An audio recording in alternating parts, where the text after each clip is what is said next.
Erin, thank you so much for taking the time to be on the podcast. Really appreciate it. As we start all of the episodes, I'll have you introduce yourself, a little bit about you, maybe where you're from, where you went to school, and what you're doing now. And then we'll fill in the gaps after that. I am Erin Gaul. I am a speech language pathologist. I am from the Philadelphia suburbs area, basically born and raised, except for about 4 years where my husband and I went to Washington, D.C., where I went to graduate school at Gallaudet. My undergrad is from Rosemont College, an incredibly tiny, and at the time, all women's undergraduate program. Oh, wow. Where I majored in deaf studies, DEAS. People like to make a joke and say deaths, DEATH. After that, I ended up discovering speech pathology, and my dream school was Gallaudet University, and ended up there a little later than most graduate students. But it was my dream school. I got in. It was a great program, came out of it. A couple jobs later, I am now the primary speech language pathologist and owner of a private practice in Lower Gwinnett, Pennsylvania, called Your Speech Path. Woohoo! Congratulations. Thank you. Let's first start with Gallaudet. This sounds like a really unique school. I believe this is where you learn sign language, or you're working with deaf, hard of hearing population. Can you tell us a little bit about what that experience was like and maybe what you gained from that? What a unique experience, because Gallaudet is, without being an island, it's an island of deaf and hard of hearing culture. It's primarily for deaf and hard of hearing students. The speech and audiology programs, I believe, are the only ones where the classes were not taught sign language. So you had to know sign language, or at least pass, I think it was up to intermediate. You had to take at least 2 courses in sign language so you could communicate on campus. If I wanted to go get a cup of coffee, I had to request it in sign language, which I loved. Now, I had taught myself the sign language alphabet in high school. And then during my undergrad program, I took, 3 or 4 more classes of ASL. So I was ready at Gallaudet because I had years, whereas some students in the program didn't have any. You are just surrounded by deaf culture, and out of respect for them, it was a thing where you couldn't speak on your cell phone in public places. Gallaudet is the deaf and hard of hearing's little corner of the world. And we as hearing students had to respect that. So clients that I had tended to be CODAs, which stands for Children of Deaf Adults, that were language and speech delayed because they weren't hearing typical speech from their parents. I had a college student, I think he was a Gallaudet student, come to our clinic because he was working on speech reading, being able to watch the mouth, the face, the expressions. He wanted to increase his skills in that area. I had an adult with a cochlear implant wanting to learn to speak a little more intelligibly. He was getting married and he wanted to be able to speak his vowels. So it was a super unique experience versus more traditional programs. It sounds like you really got to sharpen some skill sets that if you would have went anywhere else, sounds like you really wouldn't have had the opportunity to do that. Yeah. You walk in and you're nervous just to be able to communicate in sign language versus any other program. You're just nervous anyway. But on top of the program, if I need to know where a certain building is, I have to ask someone in sign language. Whole other level there to be on and thinking about constantly. Definitely. It makes me think about taking Spanish in college where you just use it in the class and you don't really use it that much outside of class versus taking maybe an exchange course or going to a Spanish-speaking country and taking a course where you're immersed in it and you're forced to use it. There's a real big difference of how much you're going to get out of it and learn. Let's go from there to, what was your first job out of speech path school and what was that like?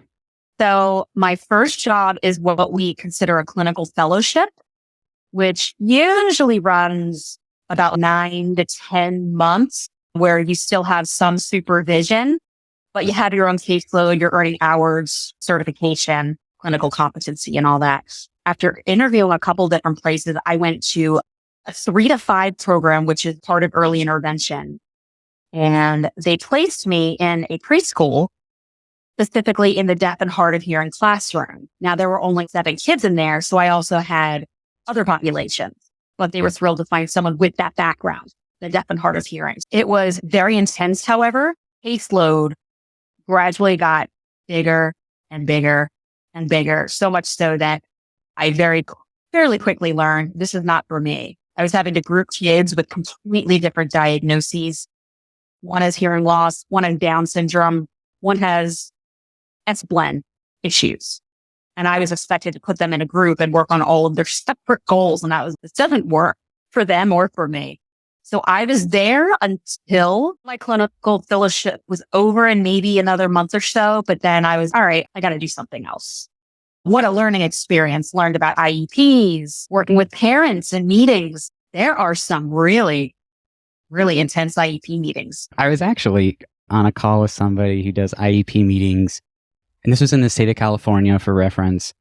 And they actually often have lawyers present to basically support more. They're more on the side of the school board and the district and all that stuff. And I was, dang, that sounds like it can be very intimidating. Have you run into any of that? Yes. So lawyers for the schools, advocates, even in private practice now, from my clinical fellowship to now, there is always one family at least that is dealing with IEP issues and talking about getting an advocate or a lawyer. It's just about what schools can provide versus what parents are expecting. And I learned, wow, what this kid needs, the schools can't provide because schools are very much academic based. If something is impeding academic skills, okay, we're likely to address it. And I got really frustrated by that. So, oh my gosh, this kid needs 4 or 5 times a week. And they gave them once because that's what we can provide at the school. And at an early intervention, I was like, oh, I feel like I'm doing nothing here. Not enough. By the end of the fellowship, I was, all right, it's time to transition to something else. So what did you transition to next after this fellowship? Private practice. I had a private practice internship during my time at Gallaudet, and I really enjoyed it. Just so much more freedom in what you can treat, such a varied population, more freedom versus academic and school regulations. But it was tricky. It was tricky finding a job in private practice because even just roughly 8 or 9 years ago, the private practices were not booming like they are now. So I ended up finding a private practice that was looking to develop a speech program. They already had physical therapy, occupational therapy, and they said, let's bring speech on board too. So it was a process. I wasn't jumping into a caseload. It was more, come on in and get your face to pediatricians and give out our info and cross our fingers. Let's go a little more into that. In this role, was this after actually speech path school, or was this during a fellowship? Or didn't you take on this role to actually develop out a speech path program for private practice? Yeah, so this was after my graduate program, my first job after my clinical fellowship was over. So I think back and, oh my gosh, I had one job, and then this private practice is telling me, you had a great experience. Go out and speak for us, represent us. But that's my personality. I'm an extrovert. I love talking about speech, about the process. I love talking to parents and pediatricians and dentists. It was actually a little peek into what my future was going to be. I just didn't know that at the time. What were some of the pain points that maybe you were struggling with at that place that maybe helped you realize, I want to go out, or I want to explore this possible opportunity to create my own practice, private practice on my own? So can you talk to us a little bit about the transition, what caused it, some of the pain points you were having? Initially, what happened was I was learning that this clinic specifically was not for me. I wasn't yet thinking I was going to open my private practice. But what started to happen was my schedule was exploding. Pay was not what I was promised as my hours increased. I was not getting breaks. I would go in the afternoon with 5 clients, 45 minutes each, back to back. If I had to go to the bathroom, I couldn't do it. I couldn't have a snack. On one hand, great. I did my job. I established a speech practice. But on the other hand, I was suffering mentally. By the time my day was over, I could not get to my car fast enough. In the mornings, I would have to give myself deep breaths to prepare for the day because I knew it was just going to be go. I really enjoyed my clients. I really enjoyed my coworkers, but the logistics of the job, the schedule was starting to become a bigger and bigger problem. And I was starting to think my clinical fellowship. By the end, I had 80 kids on my caseload. Here I am with much less, but back to back to back. And I was like, my gosh, is this what speech pathology is? Graduate school did not prepare me for this. Where would you say, not trying to throw anybody under the bus or point fingers, but where would you say the straw was that broke the camel's back, so to speak, that you were just, I have to change and decide to do something different and get out of this position I'm in? I was out to dinner with my husband. I think it was our anniversary. And I got an email from my boss saying, Erin, I know you've worked up to that 40 hours we talked about, benefits, pay, basically everything I promised you I can't do right now. It became very clear that financially the practice was in trouble. In fact, when I wrote back to her, I said, this is not what I signed on for. She wrote back to me and said, oh, don't worry about it. And I was like, don't worry about it. I'm working more. And another little tidbit was, oh, and by the way, here's what I'm going to pay you at 40 hours. And it was less. Not even because, oh, we have to consider this because of benefits. It wasn't even with benefits. So I was, okay, this woman, she's over her head. I have to get out of this. I can't work more when I was already stressed and be paid less. That's very simple. And I told my coworkers, they were so upset I was leaving, but they're, Erin, I get it. Why wouldn't you? I wasn't being valued for what I did. I wanted, hey, we have a speech department now, thanks to you. And it wasn't like that. It was more awesome. You're going to work more and pay you less. And I said, I looked up at my husband after reading the email and I said, I need to leave. And he's, yeah, you do. Nice. That was the start of it all. Perfect. So that is the beginning to this private practice journey. The ship's sinking. You're not valued, getting paid less. Promises weren't kept. Listeners, I hope you're listening. These are signs you got to change, do something different. Tell us, how did you go from that conversation with your husband, which is awesome, by the way. Glad he supported you. You agreed. You're at this point where it's okay, cross the line. What's next? How did you go from there to, I'm going to start my own private practice? That was very accidental. It was not my plan at all. I had started interviewing at other places. One was actually just a different private practice, but it was like 10-hour days. It was 4 days a week. But at the time, I just wasn't ready for those long days. I was exhausted. Intermediate units, which is early intervention, 3 to 5 in our area. Nothing was really clicking, but I still wasn't thinking of private practice until, and I still remember the client, this little, he wasn't so little, maybe kindergarten, but his mom came into the therapy room, closed the door, and she whispered, and she's, Erin, where are you going? And I said, honestly, I don't know yet. Would you continue to see, let's call him Billy, privately? And my head jerked up and I was, I don't know. You know, it was like, you threw me in the water and I could not even process that.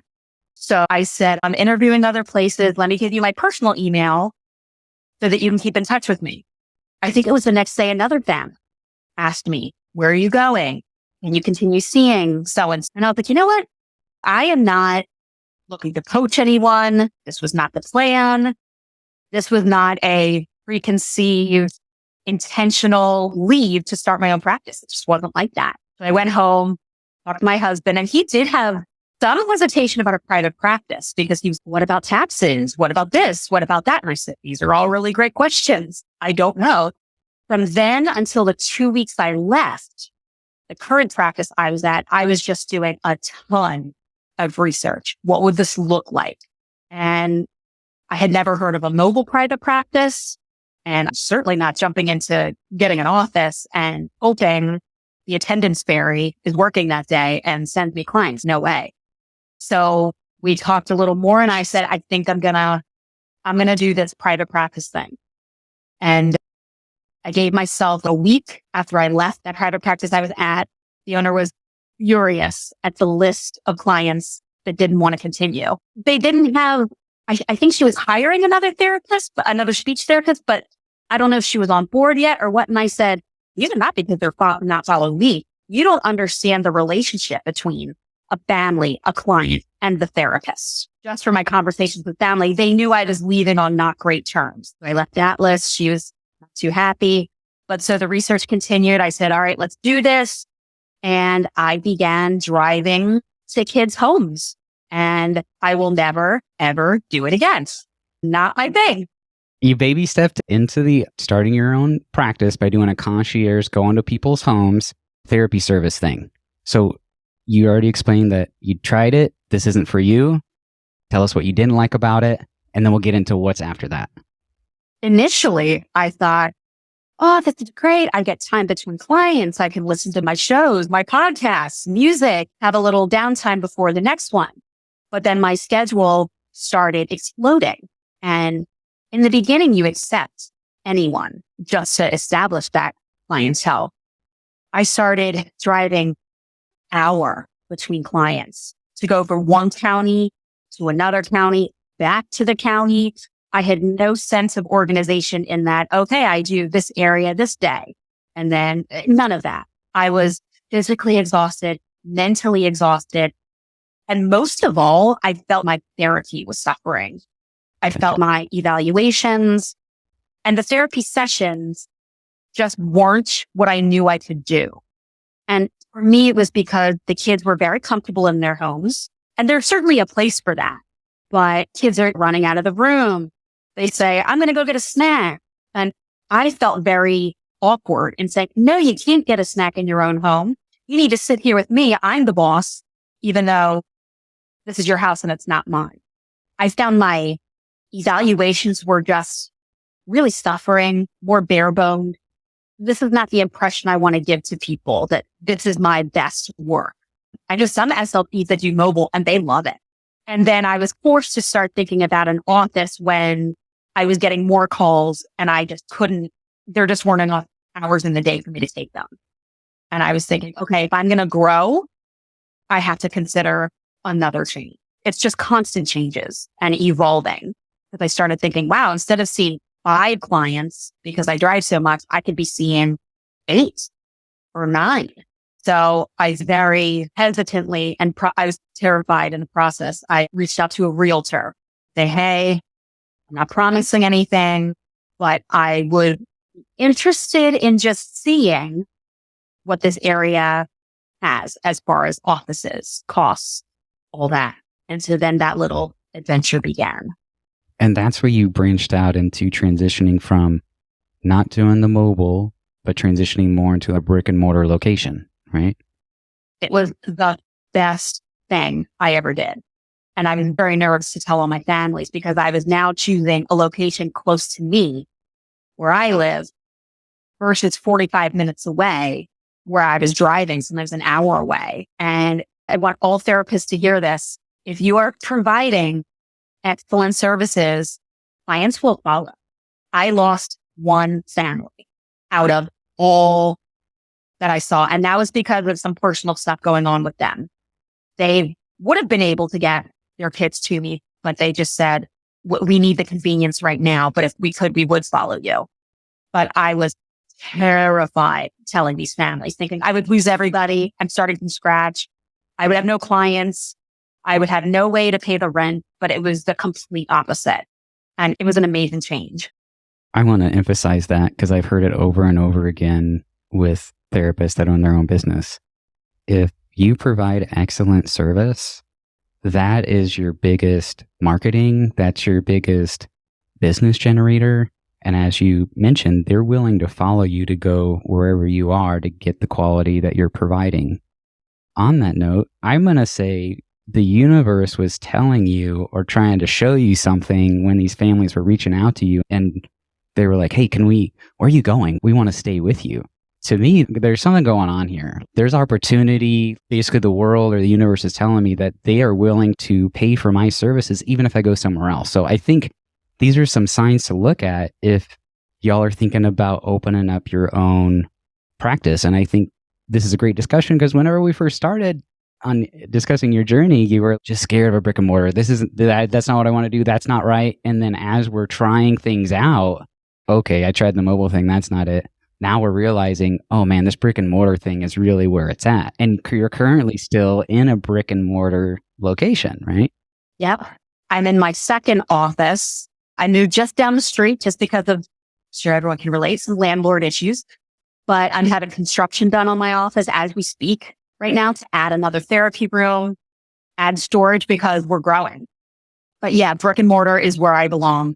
What are some resources or some things that really helped you go from this really journey that had several mountains to climb and walls to get through? What have you found some helpful resources for some listeners that may be thinking about doing it as well? I will say that in the beginning stages, the Facebook groups, like it's Jenna's independent clinician, asking those beginner questions, there were answers everywhere. Because at that point, I didn't know anyone else who had a private practice. I wasn't much of a, hey, let me buy a book about this. No, I want to hear other speech therapists. What did you do about this? How do I handle this? I was probably on Facebook more than I ever had been in my life. And on those groups specifically, how to make a private practice, beginners. That was my number one tool in the beginning. Now, as I've grown, it's become not as important because there are a lot of beginner in the middle phases, questions and all.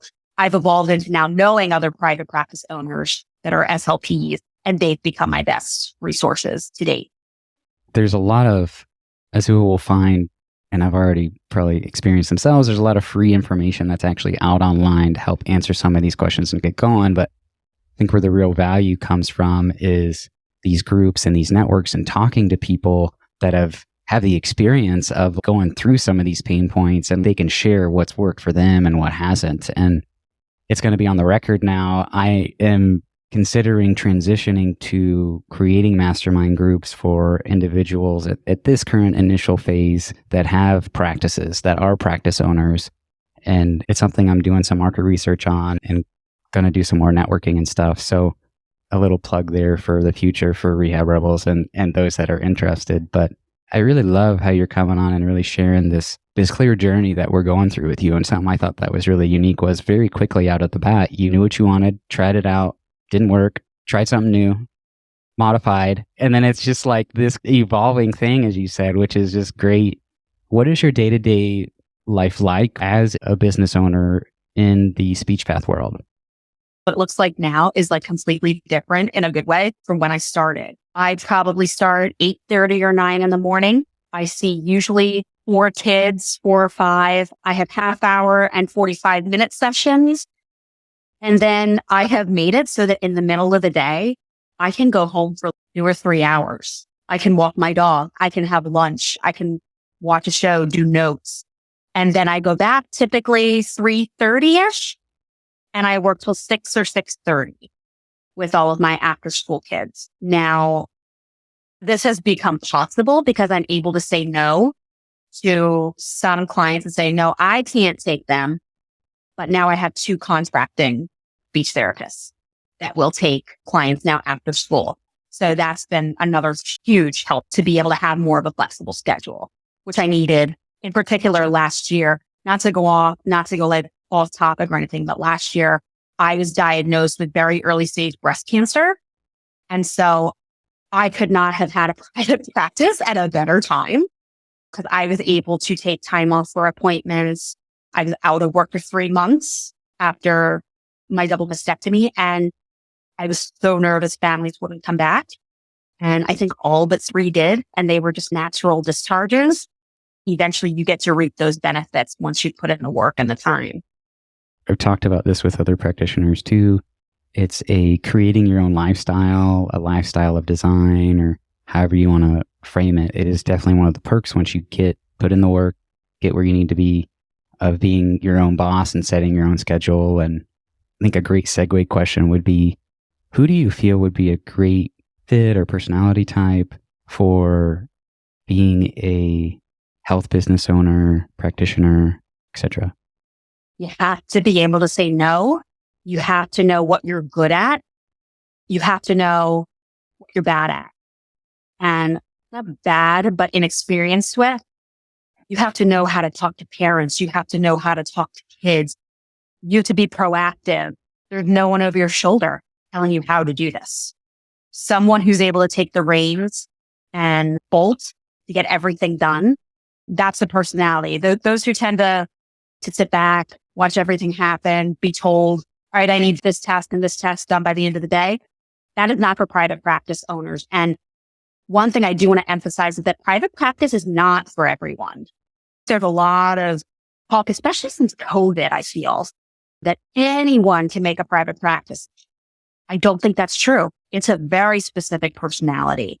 And not to deter people, you want to go for it, but the expectations, I think, are much higher than people anticipate.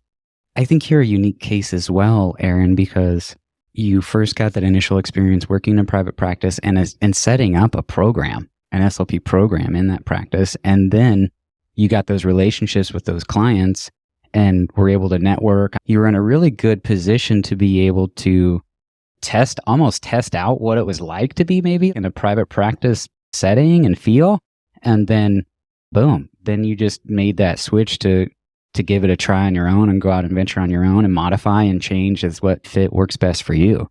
And I think that's great. You're a really unique journey where all this, I know it sounds like the way I'm saying it is probably it all smoothly worked out and transitioned great, but I think everybody knows and we both know that there were some, I'm sure, real pain points and struggles to get through all these transitions and get where you are now. There's no doubt about it.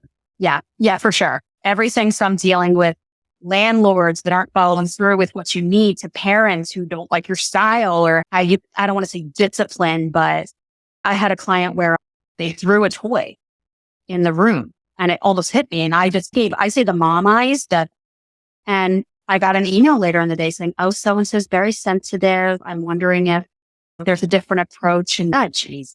So there's so many dynamics at play, interactions between clients, knowing when what you're doing isn't working and maybe there's a better match somewhere else, and having those hard discussions. Parents that just can't let go of the dream of you're going to fix my kid, having to convey, I can't. That's one of my biggest challenges, because you want people to talk positively about you and your practice. You want to make everything better, and that's just not reality. So being able to have those hard conversations, that's been a big learning point for me, having my own practice. Definitely. Being in the therapy field in general, and probably maybe even the health field, we all have to learn some of these skills to work with patients and clients and different personalities. So on the foundation, I think we all are at a point where we at least have some experience with this to maybe as a jumping board or a springboard to transition to whatever else may be next. Because these soft skills are very valuable in every profession. I think when you get to a private practice, it's almost the next level of some of these different experiences and interpersonal communication that you run into. So I wanted to ask you, what would you share with others who may be struggling with a career, life, transitions? I tend to think, after my experience, if you're contemplating it, there's a good enough reason to follow through with it. There's always a possibility of trying something new and finding that it's not what you thought it would be, or that you wish you were back where you used to be. But eventually those decisions to make that change will get you where you're supposed to be. If I hadn't followed my gut, I don't know where I'd be working. So I tend to think, if that's on your mind day in and day out, I have to make a change. I think it's true, and you should go for it. Completely agree. And something I love about your story is you didn't repeat. You didn't put yourself in another working for somebody else in another private practice, or you didn't repeat the same thing. Do you have any book recommendations for listeners? It can be maybe for finding a good career path or better fit for them, or it can be related more towards the business aspect of things and what's been useful for you in owning and operating your own business. There was one book. It was very specific to speech pathology, though, but it comes from ASHA, and I believe it's the Private Practice Manual.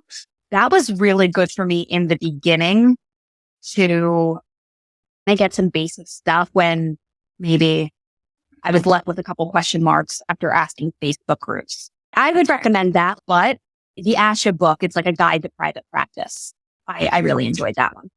Erin, I think that brings us to the closing of our interview. Thank you so much for taking the time to come on and share your story, your journey, some pain points you had, and resources and experience to listeners. Thank you so much. Oh, you're so welcome. Thank you, Tanner, for having me. I had fun. I love talking speech. Anytime. Take care. You too.